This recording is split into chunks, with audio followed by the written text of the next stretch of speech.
नमस्कार मित्रांनो, तर आता आपण आहे कर्जतमध्ये आणि इथे मित्रांनो कर्जत नेरळ हायवेला इथे आपल्याकडे एक 29 गुंठ्याचा 29 गुंठ्याचा एक प्लॉट आलेला आहे विक्रीसाठी मित्रांनो.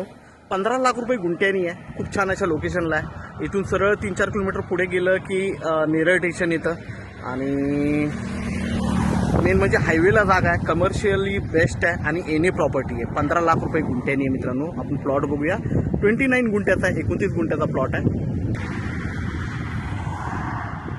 हायवे बघतोय आपण आणि आजूबाजूला चांगले रिसॉर्ट्स फार्म हाऊसेस वगैरे आहेत. तर मित्रांनो आता आपण प्लॉटवर आहे. एकदम टेबल प्लॉट आहे आणि समोर बघितलं तर व्ह्यू वगैरे खूप छान आहे. बघू शकता इकडे एकदम माउंटन व्ह्यू आहे आणि एकदम टेबल प्लॉट आहे. तुम्ही इकडे बिल्डिंग प्लॅन करू शकता किंवा कमर्शियली कुठल्याही गोष्टी करू शकता. छान असा प्लॉट आहे मित्रांनो. 29 गुंठ्याचा हा प्लॉट आहे आणि 15 लाख रुपये गुंठ्यानी आहे. एन ए प्लॉट असल्यामुळे 15 लाख रुपये गुंठ्यानी आणि त्यामध्ये निगोशिएट होईल मित्रांनो. मेन म्हणजे हायवे टच आहे. तुम्हाला कमर्शियली वगैरे खूप बेस्ट राहील करण्यासाठी. तर आपण मित्रांनो नक्कीच संपर्क साधावा. धन्यवाद.